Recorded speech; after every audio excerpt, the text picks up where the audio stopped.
Bon matin tout le monde, comment ça va? Merci encore une fois, quelle joie de prêcher la parole de Dieu, de se retrouver dans la maison de Dieu avec le peuple de Dieu. Nous sommes dans une série qui se nomme « Recentrer le mariage », 5 prédications sur le mariage, le couple, qui va culminer avec une conférence pour les couples dans 3 semaines. Maintenant, c'est une invitation à ne pas manquer. Ça fait des années qu'on n'a pas eu d'événement pour les couples.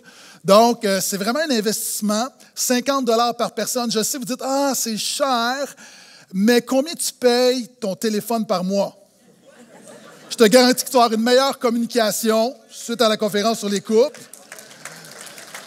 Puis en passant, l'Église absorbe une portion des frais, il y a des repas, il y a des cadeaux, tout ça. Si vous êtes membre du portail, vous n'êtes pas en mesure parce que vous êtes dans une situation financière difficile, envoyez-nous un courriel. Envoyez-nous un courriel, on ne veut pas que personne, on veut que personne se prive. Mais vraiment, c'est un investissement. On investit dans plein de trucs, mais on a besoin d'investir dans nos mariages, dans nos couples. Et si vous êtes en célibat en attente, c'est un bon moment d'investir dans votre vie spirituelle. Et tout le monde dit Amen. Maintenant, la semaine passée, on a vu le mariage selon Jésus. Maintenant, le titre de ma prédication ce matin, le couple chrétien complémentaire. Je sais que le titre semble un peu banal, mais il est très, très, très riche.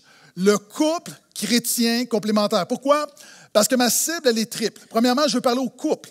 Je rappelle que dans les 2 prochaines semaines, il y aura un message pour les célibataires. Dans la conférence, on veut tenir compte des célibataires. Jésus, dans l'enseignement sur le mariage, dit que le célibat n'est pas un statut moindre que d'être marié ou en couple. Et tous les célibataires disent encore « Amen ».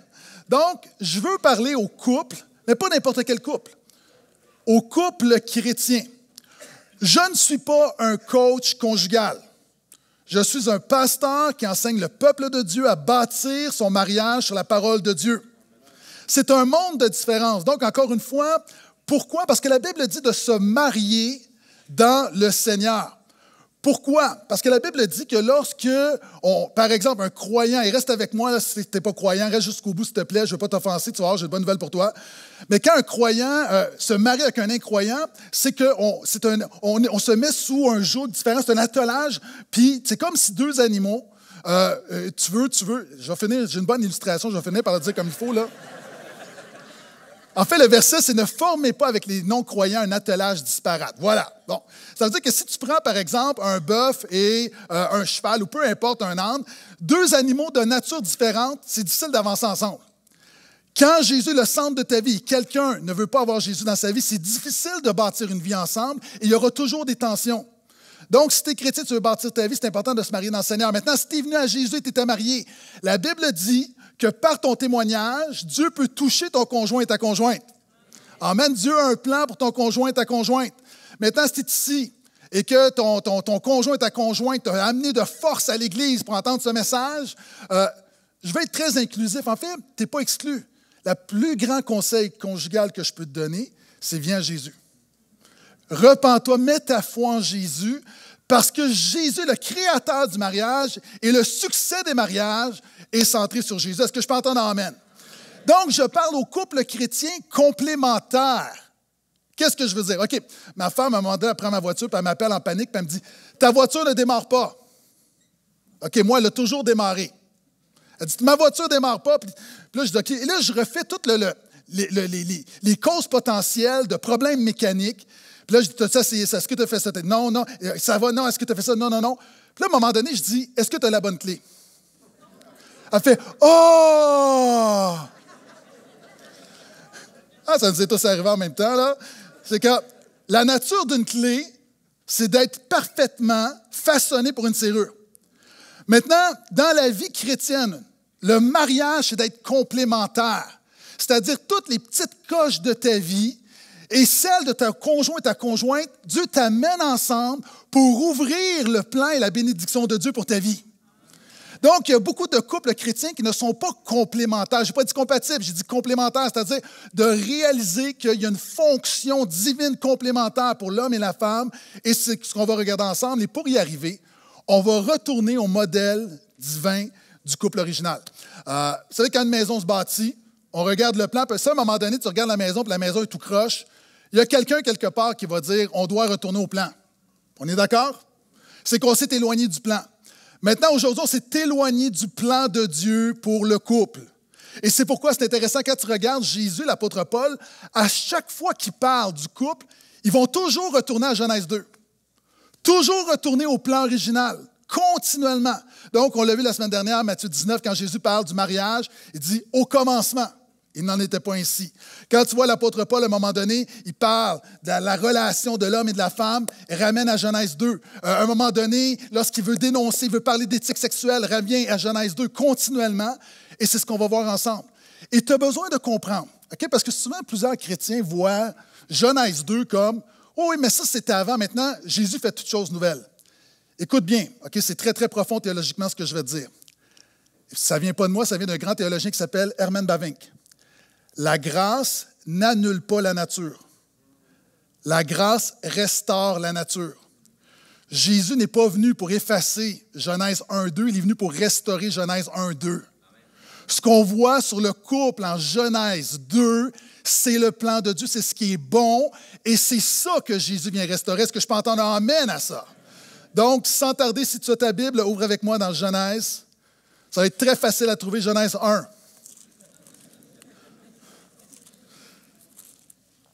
Maintenant, si quelqu'un cherche frénétiquement dans sa Bible à côté de toi, c'est correct, quand tu es à la bonne place, dis-le avec amour, c'est la première page de la Bible. Donc, on va regarder au modèle original comment le couple chrétien, pas n'importe quel, complémentaire. Commençons par Genèse 1,27, et tu as besoin de me suivre parce que je vais sauter des sections pour aller à l'essentiel de la relation de l'homme et de la femme, où on veut regarder au rôle de l'homme et de la femme ce matin. Donc, Genèse 1,27, qu'on a déjà vu la semaine dernière. Dieu créa l'homme à son image, et les créa à l'image de Dieu. Homme et femme, il les créa. En passant en hébreu, là, on peut traduire littéralement, Dieu créa l'humanité à son image, mâle et femelle, il les créa. Je continue. Verset 28. Dieu les bénit et dit, « Soyez féconds, multipliez-vous, remplissez la terre et soumettez-la, dominez sur les poissons de la mer, sur les oiseaux du ciel et sur tout animal qui rampe sur la terre. » Maintenant, on va faire un bond, on va aller au chapitre 2, le verset 7. « L'Éternel Dieu forma l'homme de la poussière du sol, il insuffla dans ses narines un souffle vital, et l'homme devint un être vivant. » Et maintenant, on va aller voir la création de la femme. On fait un autre bond, un dernier bond pour ce matin, verset 15, et on va lire jusqu'à la fin du chapitre. « L'Éternel Dieu prit l'homme et le plaça dans le jardin d'Éden pour le cultiver, pour le garder. L'Éternel Dieu donna ce commandement à l'homme, « Tu pourras manger de tous les arbres du jardin, mais tu ne mangeras pas de l'arbre de la connaissance du bien et du mal, car le jour où tu en mangeras, tu mourras. » L'Éternel Dieu dit, « Il n'est pas bon que l'homme soit seul. Je lui ferai une aide qui sera son vis-à-vis. » L'Éternel Dieu forma du sol tous les animaux des champs et tous les oiseaux du ciel. Il les fit venir vers l'homme pour voir comment il les appellerait, afin que l'être vivant porte le nom que l'homme lui aurait donné. L'homme donna des noms à tout le bétail, aux oiseaux du ciel et à tous les animaux des champs. Mais pour l'homme, il ne trouva pas d'aide qui fût son vis-à-vis. Il manque quelque chose. Alors l'Éternel Dieu fit tomber un profond sommeil sur l'homme qui s'endormit. Il prit une de ses côtes et referma la chair à sa place. L'Éternel Dieu forma une femme. Et tout le peuple de Dieu dit « Enfin ».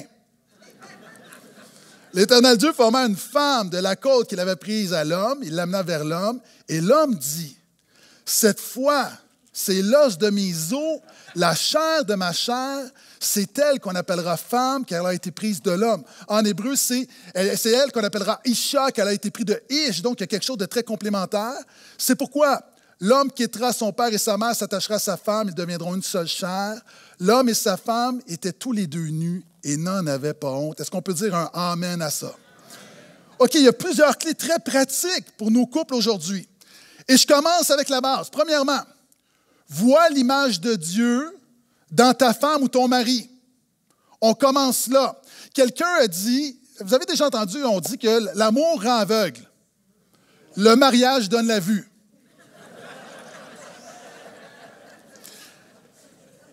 Et la clé, c'est de voir que ton mari et ta femme ont été créés à l'image de Dieu. L'image de Dieu, c'est qu'à l'époque, lorsqu'un roi régnait dans un royaume, on mettait une statue, une image du roi pour dire « Voici, je règne jusqu'à là ». L'être humain est un représentant de Dieu qui doit prendre soin de la création, et c'est pourquoi nous avons été créés à l'image de Dieu. Maintenant, nous sommes brisés. Le péché nous a cassés. Ce qui fait que lorsque tu es en couple, souvent tu vois plus la fracture et la brisure et le péché que la gloire de Dieu dans l'autre. C'est un peu comme, qui à la maison, vous avez des cadres avec des photos? Tous les gens normaux. OK. Là, quelqu'un dit, je pense qu'il faut que je mette des cadres avec des photos à la maison. Ce n'est pas un commandement biblique, mais voyez, on met ça. Maintenant, on a vécu des fois où tu as un cadre qui se brise. Tu as un cadre, le cadre est brisé, la vitre est fracturée, puis il y a l'image en arrière, il y a la photo. Maintenant, personne ne va jeter tout au complet parce que tu comprends que le cadre est brisé, mais il y a quelque chose de fondamental, il y a une image derrière que tu ne peux pas jeter. Dans les tensions, dans les conflits, le Saint-Esprit veut t'amener à voir l'image de Dieu, la gloire de Dieu derrière les brisures de ton mari et de ta femme. Est-ce que je peux entendre amène à ça?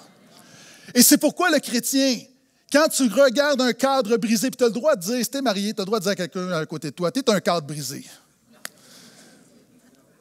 Mais nous voyons l'œuvre que Dieu est en train de faire.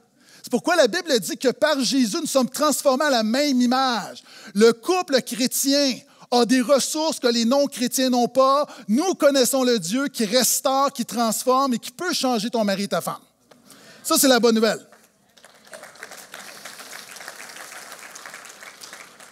Et regardez la deuxième chose. La Bible dit, Dieu créa l'homme et la femme, puis il dit, multipliez-vous. Et ce qu'on voit ici, c'est que Dieu t'appelle à compléter ta femme ou ton mari. Dieu t'appelle. C'est simple, mais c'est fondamental. Beaucoup de chrétiens ne le connaissent pas, ne le comprennent pas. Dieu t'appelle à compléter ta femme et ton mari. Ça s'appelle en théologie le complémentarisme. OK, c'est un mot, retiens-le, c'est important. Maintenant, pourquoi? Parce que quand tu regardes, OK, souvent, on arrive dans le mariage, on arrive dans nos relations conjugales avec tout un bagage culturel. Et je vois beaucoup de chrétiens qui voient le mariage, non pas comme Dieu voit le mariage, mais qui voient leur couple comme le monde voit le couple.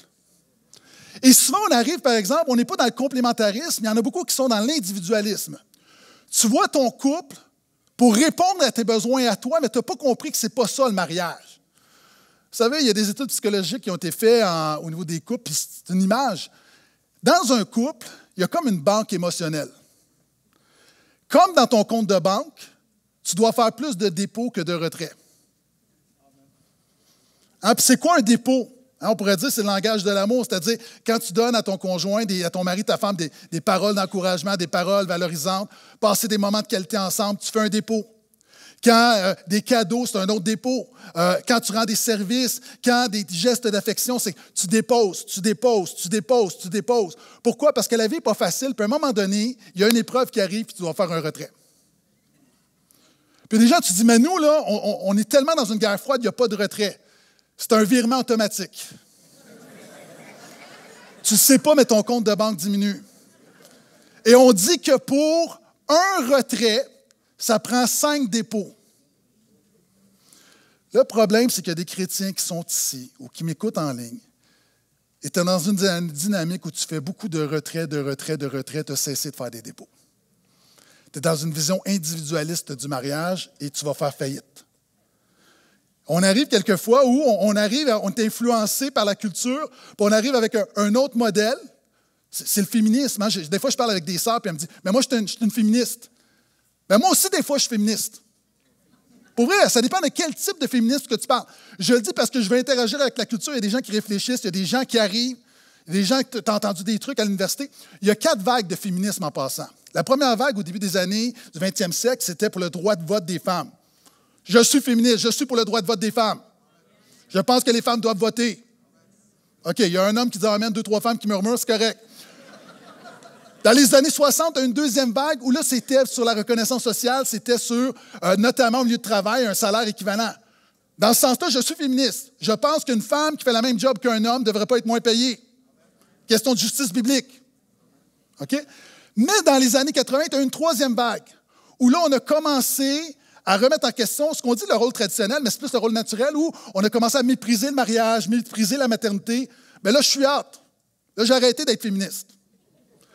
Et là, il y a une quatrième vague des années 90 où, justement, où on va aller avec la transidentité, on va dire qu'on défend le droit des femmes de tous ceux, non pas femmes biologiques, mais tous ceux qui ont une réalité psychologique qui se sentent femmes. Et c'est pourquoi les féministes se chicanent.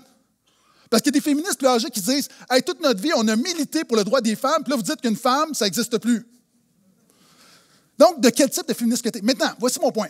C'est qu'il y a des femmes qui arrivent dans le mariage, si tu as une optique féministe, si pour toi, le mariage, c'est une question de territoire, de planter ton drapeau, de lutter contre le patriarcat, tu n'as pas compris le mariage. Parce que le mariage, c'est pas savoir où tu vas mettre la frontière dans ton terrain, c'est que tu es dans un même terrain. C'est une seule chair. Si ta prémisse, c'est ça, ça ne marchera pas. Et à l'opposé, il y a un mouvement tout masculiniste, ou des hommes machos, ou c'est quasiment du patriarcat, ou un genre de domination, la testostérone. Et vous savez, les hommes, on a quelque chose, c'est quoi déjà le mot, là? Il y a un mot? On a quelque chose là, qui est vraiment particulier pour les hommes, ça s'appelle l'orgueil, oui. Beaucoup d'hommes, très orgueilleux, très « j'ai raison, j'ai raison, j'ai raison, soumets-toi, ferme ta boîte ». Ça, c'est pas l'Évangile. C'est pas l'Évangile. Vous savez, lorsqu'il y a une bataille de loups, lorsqu'on veut que la bataille cesse, tu sais qu'est-ce que le loup fait? Il présente son cou. Parce que c'est la partie la plus vulnérable. Avez-vous remarqué dans les documentaires, vous allez voir dans les documentaires de loup, la louve va s'enrouler autour du cou de son partenaire. Pourquoi? Parce que le loup donne accès à ce qui est le plus vulnérable en lui. Le complémentarisme biblique n'est pas orgueilleux, n'est pas obstiné. Il est doux, humble, généreux, gracieux. Est-ce que je peux entendre amen? Est-ce que les gars peuvent dire amen à ça?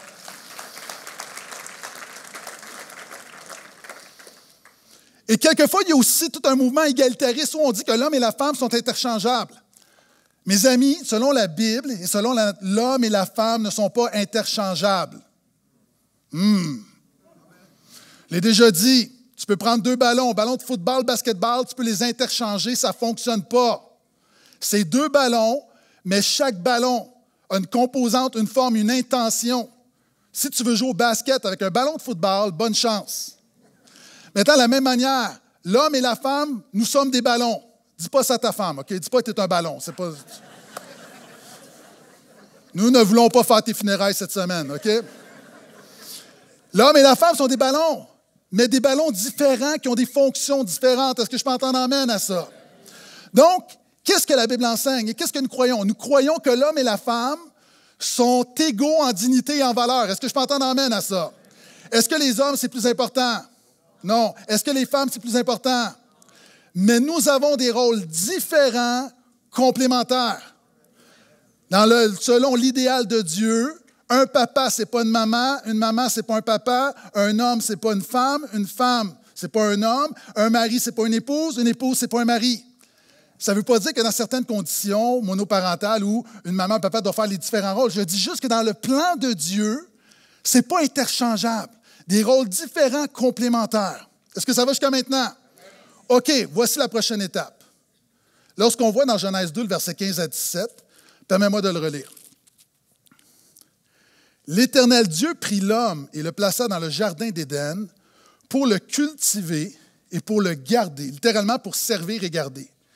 L'Éternel Dieu donna ce commandement à l'homme, tu pourras manger de tous les arbres du jardin, mais tu ne mangeras pas de l'arbre de la connaissance du bien et du mal, car le jour où tu en mangeras, tu mourras. Dieu a créé l'homme pour exercer un leadership spirituel. C'est correct, pas besoin de dire amen parce que la parole le dit. Dieu a créé l'homme pour exercer un leadership spirituel. Je te rappelle que dans le contexte, la femme n'est pas encore là. Maintenant, certaines femmes vont dire que c'est normal que Dieu a créé l'homme avant parce qu'il fait un brouillon avant l'œuvre parfaite. OK. Servir et garder, c'est le mot, c'est les verbes qu'on emploie pour parler des sacrificateurs. C'est un leadership spirituel. Et Dieu donne la parole. Il donne une parole, la parole de Dieu à l'homme. Il lui dit, voici, tu vas manger de tous les arbres, l'arbre de vie, mais l'arbre de la connaissance du bien et du mal, tu n'en mangeras pas. Ça veut dire que tu ne vas pas décider par toi-même ce qui est bien ou mal, tu vas te fier à ce que ma parole enseigne. Donc, l'homme a le mandat premier d'honorer la parole de Dieu. OK, je m'adresse aux hommes pour quelques instants. Frères, messieurs, qu'est-ce que ça veut dire, le leadership spirituel? Ça veut dire que Dieu t'appelle dans ta maison à ne pas être un thermomètre, mais être un thermostat.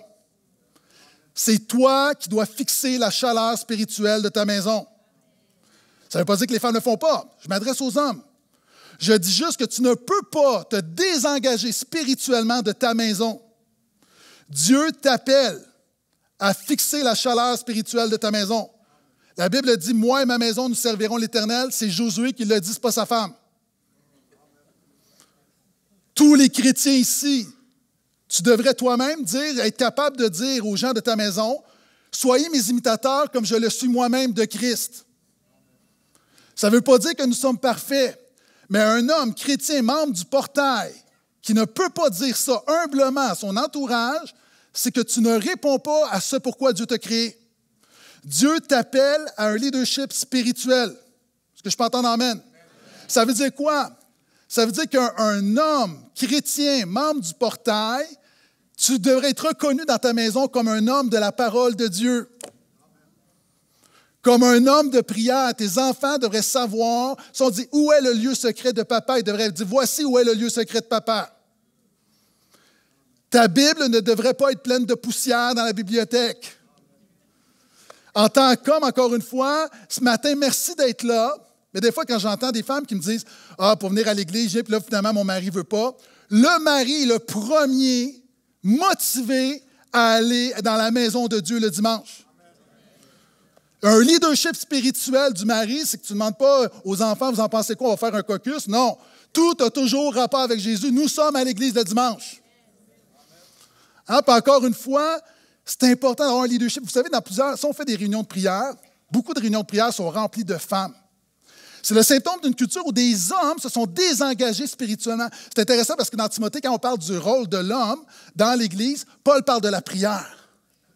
Encore une fois, messieurs, par la grâce de Dieu, soyons des thermostats. Est-ce que les hommes peuvent dire un amen à ça? Donc, nous sommes, et la Bible va dire à un moment donné, soyez fermes, soyez des hommes, fortifiez-vous, faites tout par amour. Par amour, par amour. Maintenant, je veux juste dire, alors que je fais une description du leadership spirituel, il y a plusieurs hommes probablement qui disent, mais ça, c'est pas moi. Mais tu es à la bonne place. Parce que nous sommes en train d'adorer le Dieu qui nous fait devenir ce que nous ne sommes pas. Il nous amène à l'image de Jésus. Donc, c'est là la bonne nouvelle. Ce n'est pas un temps de condamnation en disant, les gars, voici ce qu'il faut faire. Non, tout le monde, on réalise nos manquements, moi le premier.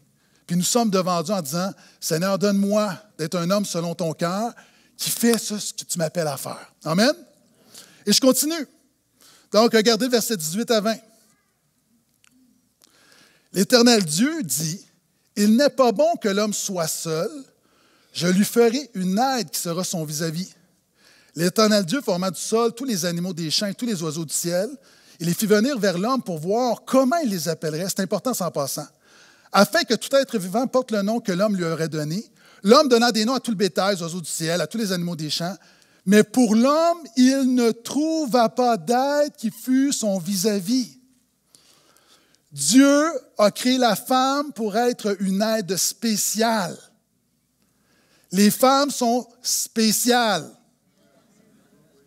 Les femmes sont spéciales. Parce qu'après avoir parlé du leadership spirituel, souvent, vous savez, le pasteur dit quelque chose, puis on entend autre chose. Dieu a créé la femme pour être une aide spéciale, vis-à-vis, un correspondant. Dieu amène les animaux, puis il n'y a personne. Dieu aurait pu amener à Adam un autre homme, un ami, puis il aurait bâti un garage, il aurait fait du 4 roues. Non, il manque quelque chose. Il manque quelque chose. Et Dieu regarde l'homme et dit, il n'est pas bon. Il n'est pas bon. Pourquoi? OK. Là, ce qu'on a vu dans Genèse 1, 28, l'homme et femme, il les créa, puis Dieu les bénit, puis il dit, multipliez-vous, remplissez la terre. La terre est dominez-la, littéralement, c'est prenez soin de la création. Ça s'appelle le mandat culturel. Alors que Dieu donne un mandat, Adam est dans le jardin. Mais sans la femme, Adam a beaucoup de difficultés à accomplir le mandat. Tu te dis, mais pourquoi? OK, biologie de 3e, secondaire 3, là. Comment tu veux te multiplier s'il n'y a pas de femme? Alléluia! Quelle révélation ce matin, pasteur. Donc, il n'est pas bon. Puis pas juste ça, c'est Dieu dans la création, tout ce qu'il fait, c'est bon, c'est bon. C'est la première fois qu'il dit, il n'est pas bon, il manque quelque chose. Hein, tu peux parler de leadership spirituel, mais 10 hommes dans un chalet, mais 10 pasteurs, des hommes très spirituels. OK? Je te garantis qu'à un moment donné, ce n'est pas bon qu'on soit seul. Hein, il va manquer de quelque chose. Même mettre des enfants là-dedans, et quand les mamans reviennent après une semaine, ça se peut qu'on en ait perdu un ou deux. À un moment donné, c'est comme, combien t'en avais, toi? C'est comme, ah, parce que tous les hommes, on est là autour du barbecue, on fait des hamburgers, on boit de la bière, on se compte des gens, on rit. Puis là, les enfants sont en train de brûler, pas de crème solaire. On les nourrit à l'orangeade, peau de chip, aucun problème. Je caricature, mais tu comprends, c'est comme la masculinité sans la féminité, il manque quelque chose. Quand tu arrives dans ce chalet, il manque de propreté, il manque de salade, il manque de quelque chose. OK?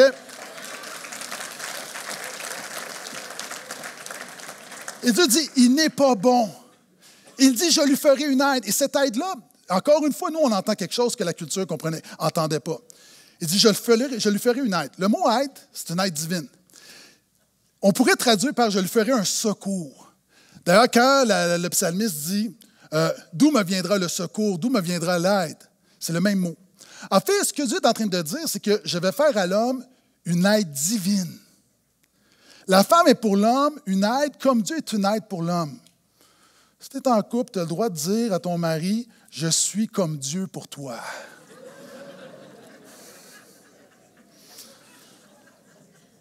Deuxièmement, c'est une aide militaire. Pourquoi? C'est le mot qu'on emploie aussi dans la Bible pour parler du renfort militaire. En fait, Dieu dit, là je paraphrase, mais dans les combats que l'homme doit livrer, tu as besoin de renfort.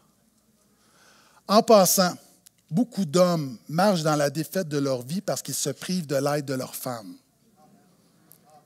La femme est un renfort spirituel pour t'aider à remporter tes batailles. Est-ce que je peux entendre un amen à ça?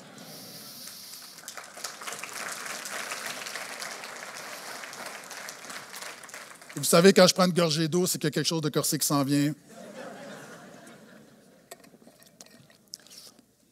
D'ailleurs, ben, dans le Nouveau Testament, le mot qui reflète ça, puis on le comprend mal, c'est le mot « mission ».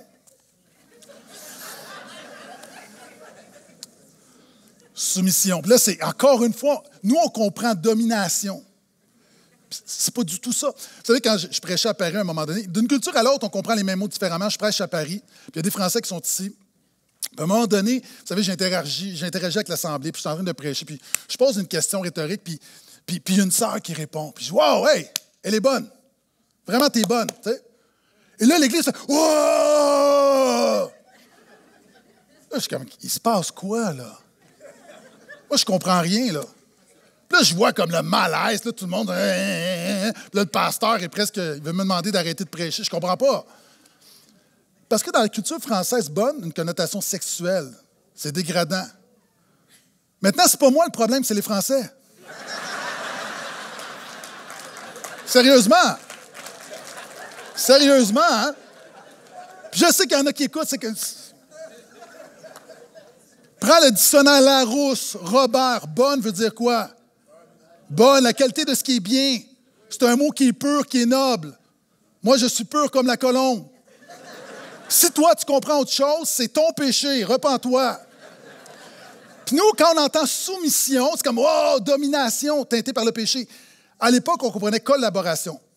Sous la même mission, se mettre ensemble sous la même mission. Donc, une connotation que nous, on donne au texte que la culture ne donnait pas. Donc, c'est une aide militaire. Et troisièmement, c'est une aide qui sera son vis-à-vis. En fait, la femme, l'épouse, est l'âme secrète de l'homme. Je peux dire, OK, très, très humblement, que ma femme est l'âme secrète dans ma vie.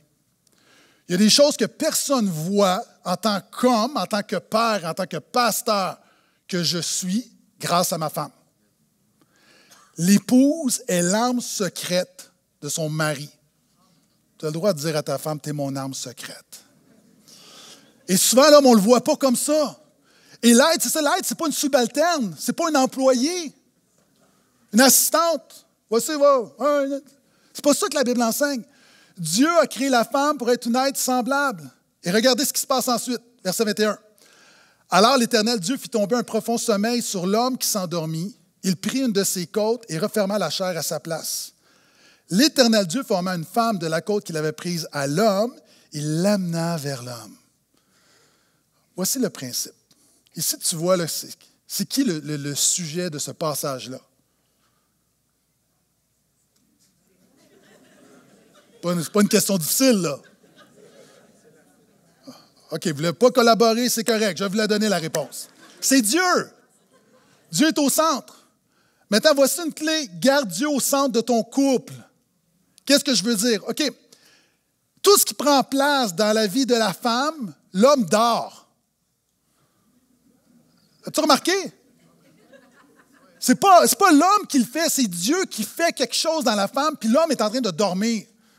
On peut penser que quand Dieu est arrivé, il a dit à Adam, maintenant voici, je vais créer ta femme, je vais te faire dormir. Repose-toi, ta dernière nuit tranquille.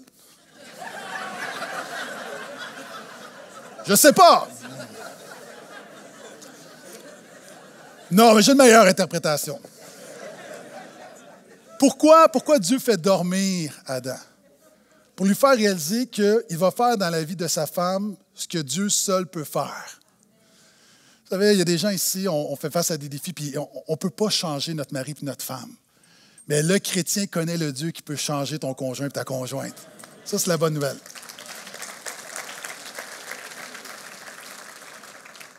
Et juste une petite parenthèse pour les célibataires qui sont en recherche. Hein. Vous savez, souvent on prend plein de moyens qui sont corrects. Hein. On va sur les sites de rencontres. Puis, si vraiment tu es un enfant de Dieu, l'élément le plus déterminant pour trouver quelqu'un, c'est Dieu. As-tu remarqué, c'est Dieu qui amène la femme à l'homme? Ce n'est pas l'homme qui est à chercher. Ça ne veut pas dire qu'il ne faut pas faire des efforts. Je ne dis pas de ne pas aller sur les sites de rencontres. Évidemment, si tu restes dans ton sous-sol, tu vas rester seul longtemps. Là.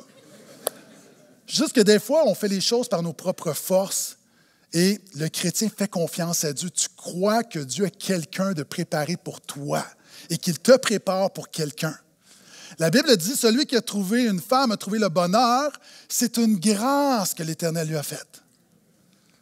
Donc, frères et sœurs, n'oublions jamais d'appliquer la grâce à notre recherche d'un conjoint et d'une conjointe. Tu ne veux pas juste un homme, tu veux un homme qui craint Dieu, qui va t'honorer, qui va fonder ton mariage sur la parole. Tu ne veux pas juste une femme, tu veux une femme qui aime Jésus de tout son cœur. Puis juste dire, en même temps, il y en a d'autres quelquefois où tu es en recherche, puis vous savez, il y a des sites de rencontres, puis il y a d'autres sites qui ne sont pas nécessairement des sites de rencontres. Tu sais, quelquefois, il y a des gens qui sont en... Tu te dis chrétien, mais tu enchaînes les histoires d'un soir. Juste te rappeler que quand on attend le don du Seigneur, on ne prend pas un condom sur Tinder. Réfléchissez. OK. Verset 23. Elle est plus raide, celle-là, hein? OK. C'est correct, je l'assume. Verset 23. Et l'homme dit, dernier point, cette fois c'est l'os de mes os, la chair de ma chair. C'est elle qu'on appellera femme, car elle a été prise de l'homme. C'est pourquoi l'homme quittera son père et sa mère et s'attachera à sa femme. Ils deviendront une seule chair. Première clé, vois l'image de Dieu dans ta femme ou ton mari. Dieu t'appelle à compléter ta femme ou ton mari. 3, Dieu a créé l'homme pour exercer son leadership spirituel. 4, Dieu a créé la femme pour être un aide spécial. 5, garde Dieu au centre de ton couple. Tous les couples qui finissent par battre de l'aile, puis on a tous des saisons dans nos couples, il y a toujours une constante, c'est que pour un des deux ou les deux, Dieu n'est plus le centre. Vous savez, la Bible dit que la corde à 3 brins ne se rompt pas facilement, on le dit dans les mariages. Et 6e, prie pour que Dieu rétablisse le complémentarisme biblique dans ton couple. OK, qu'est-ce que je veux dire? C'est intéressant parce que c'est la seule parole d'Adam, puis il fait un poème. Moi, depuis des années, ma femme me demande d'écrire des poèmes. J'ai dit, continue de prier, sœur, continue de prier. Et il célèbre les différences. Avez-vous remarqué comment, souvent, il y a une différence entre les deux. Avez-vous remarqué que Ève a été créée à l'intérieur du jardin, mais Adam à l'extérieur du jardin? Avez-vous remarqué comment on dit que Ève a été créée par le sommeil d'Adam et l'autre par le souffle, l'autre de la côte, l'autre de la terre, puis un complémentarisme. Hein, c'est saint Augustin qui disait, sur le commentaire de ce texte-là, où on prend une côte de l'homme et on referme la chair, voici ce qu'il disait. L'os de l'homme fortifie la femme et la chair de la femme adoucit l'homme. C'est beau, je le redis. L'os de l'homme fortifie la femme et la chair de la femme adoucit l'homme. C'est Matthew Henry qui a dit, « La femme a été faite d'une côte d'Adam, non de sa tête pour le dominer, ni de ses pieds pour être piétinée par lui, mais de son côté pour être égale à lui, sous son bras pour être protégée par lui et près de son cœur pour être aimée de lui. » Amen. Oui. Et quand, en conclusion, quand on parle de recentrer le mariage, pourquoi? Parce que c'est le péché qui a décentré le mariage. En Genèse 2, Genèse 3, il se passe quoi? Suite au péché de l'homme et de la femme, qu'est-ce que Dieu va dire à la femme? Il va dire, « Tes désirs se porteront vers ton mari, mais il dominera sur toi. » Tout ce qui ne fonctionne pas dans notre monde et dans nos couples, c'est la conséquence du péché. Tes désirs se porteront vers ton mari, puis littéralement, c'est tes désirs de dominer. Donc, ce que Dieu dit, c'est qu'il y aura un déséquilibre où la femme va vouloir dominer sur son mari, puis non, son mari va dominer sur elle. Mais ce n'est pas ça le plan de Dieu. Écoute-moi bien, la Bible condamne autant le péché des hommes abusifs que des hommes passifs. Un homme abusif, c'est mal. Un homme passif, c'est mal.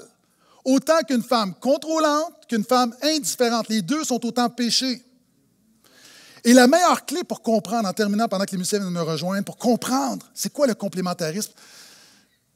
Vous savez, il y a des choses qui prennent place dans la nature, naturellement, partout dans le monde, qui reflètent l'intention de Dieu. Je l'ai déjà dit, la meilleure manière pour comprendre le complémentarisme biblique, c'est la danse. Est-ce que des gens, vous dansez ensemble, les couples? Dansez ensemble, vous allez apprendre des choses. OK, il y a quelques temps, mon épouse et moi, on a eu des cours de danse latine. OK? Aïe, aïe, aïe. Vous savez, dans une danse, c'est du complémentarisme. Pourquoi? Parce que l'homme conduit. OK? Mais en même temps, tu ne peux pas conduire n'importe comment. Hein? L'homme qui conduit, tu ne peux pas dire, là, tu vas tourner même si tu ne veux pas tourner. Parce que dans la danse, si tu fais tourner ta femme alors qu'elle ne veut pas ou elle n'est pas prête à tourner, tu vas la blesser. Puis il y a des hommes qui conduisent mal leur foyer. Pourquoi? Parce qu'il n'y a pas de communication puis tu blesses ta femme. Tu dis non, c'est moi qui ai le leadership. C'est pas ça que la Bible dit. Si tu es toujours en train de revendiquer ton leadership, c'est que tu n'en as pas. C'est que tu n'en as pas. Donc, elle n'est pas là la clé. Puis quand on conduit, c'est quoi le but quand tu danses? C'est de mettre la femme en valeur. C'est pas moi le héros. Hein, quand je danse, le but, c'est pas comme « Hey, regardez-moi tout le monde! » Non, le but, l'homme doit s'effacer pour permettre à sa femme de briller. Est-ce que vous avez besoin de l'application? Souvent dans la vie, l'homme doit prendre un pas de recul pour permettre à sa femme de briller. Hein? Donc, tu as besoin de beaucoup de communication. Hein, quand tu danses, à un moment donné, il faut que tu envoies un signal comme « Est-ce que je tourne là? Parce qu'il faut que tu t'entendes, tu as besoin de communiquer, tu as besoin de... Le but, c'est de danser ensemble. Ce n'est pas d'être deux personnes qui dansent leur propre danse sur le plancher de danse. Et dans un couple, c'est ça, tu as besoin de communication. Hein? C'est-à-dire, quand là, tu veux donner un leadership, oui, mais tu as besoin de communiquer. Puis tu as besoin que... Puis vous dansez ensemble, tu ne peux pas l'imposer. Et de la même manière, tu as besoin que ta femme t'aide. Ah, moi, je me souviens, la musique partait, puis là, je suis comme... Un chevreuil sur l'autoroute.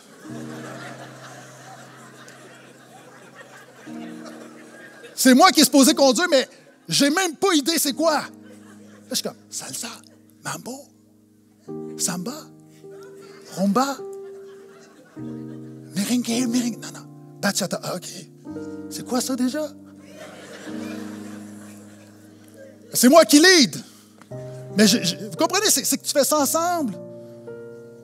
Ah, puis moi, je suis zéro pour les temps. Là, je suis comme, OK, là, j'ai la bonne danse.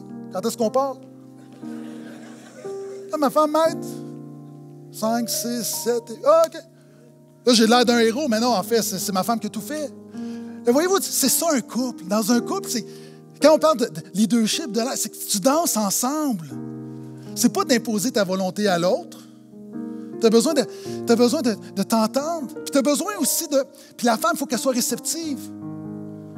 Hein, si elle, c'est ça qu'elle veut faire toujours, à un moment donné, il faut qu'il y ait un lâcher-prise de « Hey! » Pour laisser le mari un peu conduire, puis le mari, c'est comme l'humilité de « J'ai besoin de toi. » Mais c'est ça, la vie. Puis la vie ne t'envoie pas toujours la même sorte de danse. Hein, toi, tu dis « Moi, je fais du compas, rien que du compas. » Mon ami, des fois, il y a toutes sortes de choses dans la vie, il faut s'adapter. Hein, le complémentarisme biblique, c'est d'être flexible, c'est d'être attentif. Hein, il y a toutes sortes de situations qui arrivent, puis il faut évoluer, il faut grandir ensemble. Donc, on a besoin. Puis, le mariage, c'est qu'on est les deux sur le même plancher de danse jusqu'à temps que la toune finisse. Vous savez, des fois, tu es là à un moment donné, tu es en plein milieu d'une danse, là, tu es perdu, puis tu peux juste dire « Ciao, moi, je m'en vais. » Mais non, il faut que tu finisses la danse. Des fois, c'est difficile parce que tu n'es pas sur le temps. C'est quoi? On a commencé ensemble, on va finir ensemble. Puis des fois, dans la vie, à un moment donné, il y a des situations où on s'éloigne. La musique n'est pas terminée. La musique va se terminer jusqu'à ce que la mort nous sépare. Des fois, c'est difficile parce qu'on n'est pas sur le même beat, on n'est pas sur... Mais c'est quoi? On fait l'effort parce que, en tant que par la grâce de Dieu, en tant qu'enfant de Dieu, je ne quitterai pas le plancher de danse. Des fois aussi, il faut éviter de se comparer. Puis là, en passant parenthèse, il y a des gens qui disent « Mais moi, Pasteur Gaétan, je suis célibataire. Ouais, toi, tu fais de la danse en ligne. » J'ai un autre message là-dessus. Tu as du monde autour de toi, c'est différent. J'ai une autre application. Bientôt, on va y arriver. Il faut aussi éviter, en terminant, la danse, c'est tellement, pour moi, la plus belle des métaphores, parce que, tu sais, il faut que ça soit fluide. Puis il faut que tu cesses de comparer ton couple aux autres couples. Vous savez, quand tu danses, tu regardes les autres, il y en a qui dansent tellement mieux que toi. Puis si ma femme me regarde et elle me dit « Moi, j'ai vu Dirty Dancing, j'ai vu ce qu'a fait Patrick Swayze, je veux que tu fasses pareil. » Non, c'est pas vrai que tu vas sauter puis je vais te prendre dans mes bras puis je vais tourner comme ça. On ne fera pas ça, là. Puis voyez-vous, c'est que des fois, qu'est-ce que je veux dire? La chose la plus mortelle dans un couple, c'est quand tu dis « Oui, mais le mari d'une telle, lui, il le fait. » Ou la femme de... Vous savez, dans un couple, il y a des... Par exemple, dans la danse, il y a des hommes qui sont peut-être meilleurs sur le temps, meilleurs... Puis il y en a d'autres comme moi qui ont besoin de plus d'aide. Mais dans un couple, il y a des gens, il y a des hommes qui ont peut-être un peu moins de leadership, des femmes qui en ont un peu plus, puis c'est de trouver l'équilibre. On n'est pas tous pareils, mais il y a un complémentarisme qui est important. C'est important de réaliser qu'il faut qu'on se complète, il faut qu'on danse ensemble. Donc, c'est la grâce que je vous souhaite, que je nous souhaite en tant que couple du portail, que Dieu nous donne d'apprendre à mieux danser ensemble. Est-ce que je peux entendre amène à ça? C'est la parole de Dieu pour ce matin. Levons-nous. Permettez-moi de prier pour vous et j'aimerais faire quelque chose de différent ce matin alors que nous fermons nos yeux. Si vous êtes avec votre époux, votre épouse, conjoint, ton chum, ta blonde, fiancé, vous pouvez vous tenir par la main. Pour les autres, peut-être simplement lever les mains. Je prie aussi pour les célibataires, les gens qui sont seuls, qui sont bien. Je prie pour toi aussi. Je crois que dans la parole de Dieu, il y en a pour tout le monde. Et quand on prêchera sur les célibataires, il y en aura aussi pour ceux qui sont en couple. Seigneur, alors que les couples se tiennent, déclarant que c'est toi qui nous unis, Seigneur, apprends-nous à danser ensemble. Seigneur, apprends-nous à voir l'image de Dieu dans notre conjoint, notre conjointe. Donne-nous de toujours faire appel aux ressources d'en haut. Donne-nous de faire grâce. Donne-nous, Seigneur, d'être fondés sur la parole. Donne-nous le caractère de Jésus. Donne-nous, Seigneur. Donne-nous à se compléter. Se compléter. Apprends-nous à être attentifs aux besoins de l'autre, alors que la vie va tellement vite. Je sais, pour plusieurs couples, c'est peut-être une période difficile. Simplement de se tenir par la main, c'est pas facile. Et Seigneur, merci pour l'obéissance. Et je te prie par ce simple geste, de commencer une œuvre de restauration. Seigneur, je te prie pour les frères, donne-nous d'être des hommes selon ta parole, Seigneur, pardonne-nous souvent d'être orgueilleux, d'être durs. Seigneur, je te prie que les hommes qui sont même abusifs ici, que tu puisses les amener à la repentance et les rendre comme Jésus, doux et humbles de cœur. Seigneur, je prie pour des frères qui sont peut-être plus passifs, désengagés. Je te prie que par le Saint-Esprit, que tu puisses les motiver à s'investir dans leur couple, à faire des dépôts. Seigneur, je te prie également pour les femmes, alors qu'il y a toutes sortes de choses dans la culture, souvent des dévalorisations, même dans certaines églises, comment le rôle de la femme est peu valorisé. Alors qu'elles sont des êtres spéciales, pas des subalternes, des égales, complémentaires, que tu puisses, Seigneur, faire ton œuvre. Faire ton œuvre dans la vie des femmes. Alors, je prie pour des gens qui se fréquentent. Je prie que, même en fiançailles, je te prie que tu donnes de fonder notre couple sur Jésus, que Jésus soit le centre. Reste au centre. Seigneur, je prie pour des frères et des sœurs célibataires qui sont à la recherche. Je te prie de leur amener des hommes et des femmes de Dieu. Un homme et une femme de Dieu. Seigneur, merci pour les sœurs et les frères qui n'abaissent pas leur standard, alors que ce n'est pas toujours facile d'être dans une période d'attente. Seigneur, je te prie de non seulement leur donner un conjoint, mais de quelqu'un qui va les rapprocher de Jésus. Donc, Seigneur, en terminant, donne-nous de vivre ce complémentarisme, d'être complémentaires, Seigneur, d'avoir le cœur de Jésus. Apprends-nous à danser ensemble. Et rends-nous persévérants jusqu'à la fin. Donc, Seigneur, je te remets tous les couples présents, tous les couples que toi, d'avance, que tu as préparés. Donc, donne-nous la grâce de recentrer nos couples sur la parole de Dieu. Et le plus important, sois glorifié. Sois glorifié au travers de nos couples, parce que tu es la raison d'être de toutes choses. Et on te prie dans le nom de Jésus. Et tout le monde dit un grand Amen, amen et amen.